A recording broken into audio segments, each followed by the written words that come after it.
We're on a tour of an artisanal mine, which is at the very bottom of the supply chain when it comes to mining cobalt. Over here is just an open-air pit that's just full of holes, and every hole is a tunnel that runs from 15 to about 40 meters deep.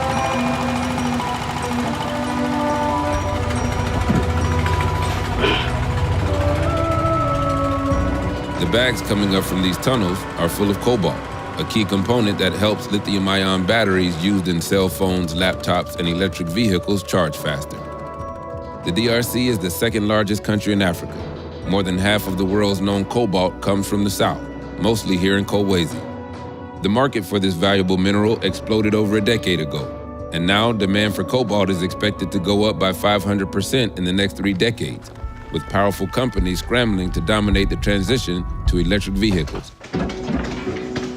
At this mine alone, there are 18,000 people digging for copper and cobalt daily. What is this cobalt? C'est l'échantillon du cobalt.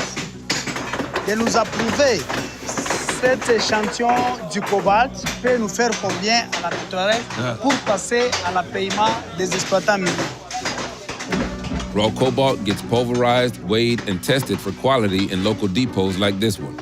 But the value is decided by the parent company that's licensed to mine here. Chinese investors own almost 70% of the cobalt sector, and they can adjust the price of cobalt at their discretion outside the market value. As a Congolese citizen, does it bother you that it's foreign companies coming over here to exploit the mineral wealth of this country? Effectivement, c'est ce qui est notre regret. Nous avons besoin aussi des investisseurs. Nous, en tant que Congolais, nous acceptons les étrangers venir travailler ici chez nous. Mais dès qu'ils viennent chez nous ici, ils n'arrivent pas à nous respecter comme il se doit et commencent à nous faire travailler comme des esclaves. This relationship was set in motion in 2007. Then President Joseph Kabila made a $6 billion infrastructure deal with China that allowed them to extract 600,000 tons of cobalt in exchange for roads, railways, and hospitals. So far, they haven't delivered on many of these promises. But this isn't the first time the Congolese have been taken advantage of by a grab for resources. Celui-ci s'appelle Léopold II. Il était obligé parce qu'il était de nationalité belge, mais lui n'a jamais mis le pied au Congo. In the 1800s, King Leopold II of Belgium sought to pull other resources from the DRC and deployed colonists to steal land. Soon, a runaway market for rubber extraction went on to feed the automotive industry boom of the early 20th century. And while the investors profited in the millions, little was shared with the Congolese harvesting the rubber.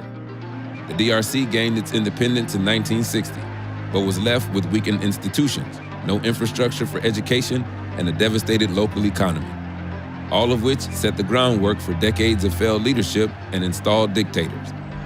And today, the Congolese government allows foreign investors to capitalize on Congo's resources at the expense of its own people.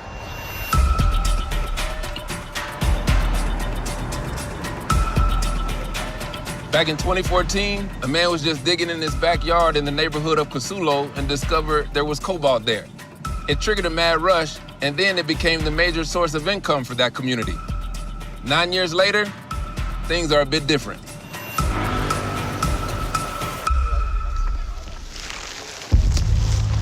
Junior Kasango Kamuza ran this simple tunnel, finding enough cobalt to provide for his family. But with mining companies now defining the economy here, diggers like Junior can only take home a fraction of what they made before. Turichimmaga nje mu fami na balo kwangu tunachimma ina nina demo kampasura ko kaloko 44 metres i avini na i avini 120. Do you still sell cobalt from this mine?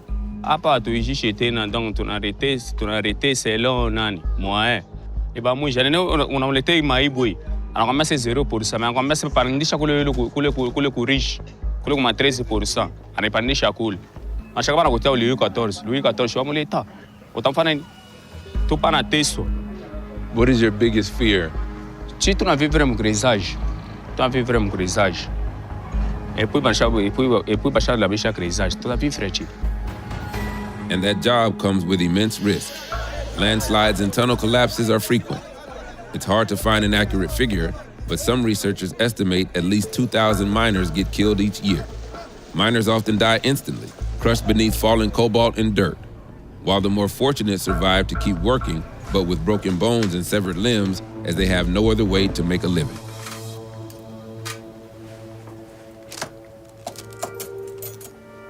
On enlève d'abord ce qui est mort là, et puis on commence à tout ce qui est nécrosé. Hein? Right now, the doctor and his team are with a patient who had a mining accident where part of his thumb was crushed, and as a result, they're having to remove part of that thumb.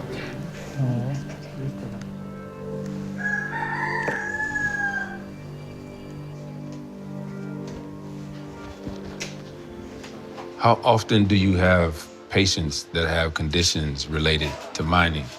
Alors, nous recevons régulièrement ces genres d'accidentés et nous sommes obligés d'en faire avec, étant donné qu'il y a des jeunes qui n'ont pas d'emploi et ils sont obligés d'aller travailler dans les mines. Il y a ceux qui viennent dans un tableau d'inconscience, c'est-à-dire qu'ils ont connu des éboulements. Dernièrement, nous avons eu un monsieur, après un éboulement, c'est-à-dire qu'il fallait qu'on enlève les sables jusqu'à les dépêcher. Malheureusement, quand on l'a amené ici, il était déjà décédé. Voyez-vous que tous ces risques-là, ils sont vraiment plus exposés à payer les prix de tout ce qu'ils sont en train de faire. The impact of this massive industry is felt beyond the risks of life and limb. Multinational mining companies are digging with the next century of technology in mind. To pull this off, the companies are eyeing land that has belonged to families for generations.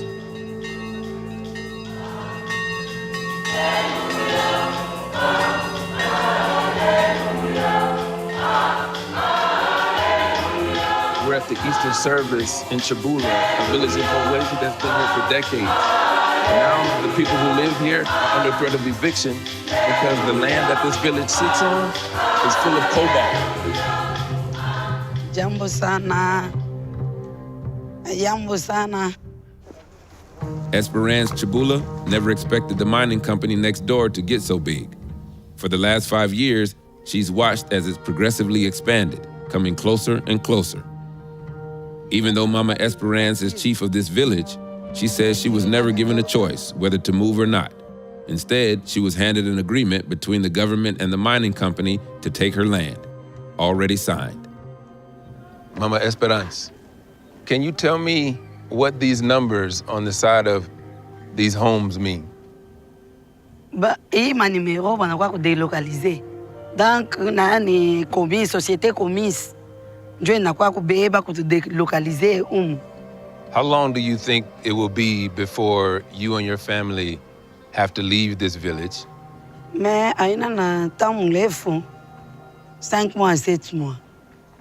Atukuye ke batakuya huko njo pale tukaanza kuyenga porque mgini ifa nini? Shi benyewe njo tuyenga village yetu. Na mikono yetu she benyewe, na fond yetu she benyewe. Aina makuta ya entreprise ou bien makuta ya nini. Donc gouvernement njo inakuwa sani par force. When it comes to land ownership, responsibility does lie in the hands of the government, the ones who brokered the contracts to mine here. Not only did they not deliver on many of the promises of new roads and infrastructure, they also pocketed money that was meant for those projects, leaving people to resort to extreme measures to make ends meet. This mountain right here is made up of dirt from industrial mining, and it still contains remnants of cobalt. We got word that there are people down here digging for those scraps. Trucks from the industrial mine next door dump hundreds of tons of leftover dirt. Adults and children from the village rush up these hills to fill sacks with debris. They carry them down tiers of unstable ground and sift through them in the river below. Cobalt is then sorted and packed to be sold on a secondary market. Hapana, bantu beko napanda me ukipande kule wanakupika masashi. Beko naita ba crezer sema ni ba deserter. Atukuku yake ba soda, tuku ba civil. Na hivi vintu vyote tuku nafanya, beko netuia abyo. Tunapelekaka kubanegosia, banegosia nabo banenda kupeleka kuba Shinwa. tunatosha maproduit tunaenda tunebakaburia na wanatosha na mantumbo wanauza mamiotoka epi tena paka bale beko nauza miotoka bane batuma tena na bakrizer banakuwa wanetubamba na kuituua. How much money do you make a day doing this? Ile makuta mina pataka journée niku na batoto ba mingi batoto 8 niku na hii makuta 7000 francs congolais. You have 8 children, and I see a lot of children here.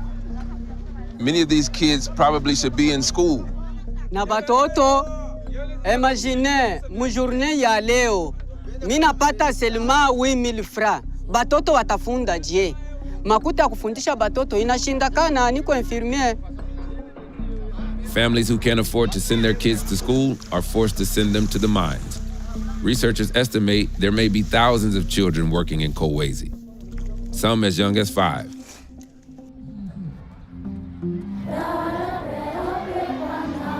This nonprofit school was set up by volunteer nuns, but can only afford to teach a fraction of the kids who need help.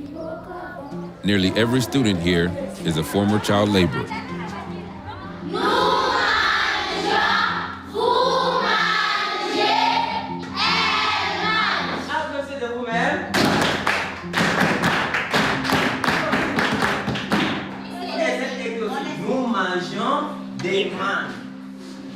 Aline Mande Masengo worked in the mines before a social worker found her a spot here. Makuborea mtupitaka tuanze kwa mzuri. Ndio nasi tunasema na mama sisi tundake bashi mkarriere. Banawe wanashukaka makalolo. Si banamke tunalogota ya kulogota. Ili kuweka ni kingariki na nani siza. When you were working there in the mines, did you ever think about going to school and studying in the way that you are right now? Hapana.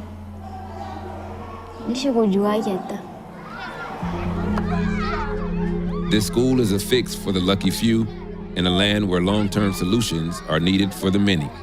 The scars of colonialism in the DRC are undeniable, yet history seems to be repeating itself. The business of unearthing precious resources from the DRC today suggests an economy much like the one that devastated it 100 years ago.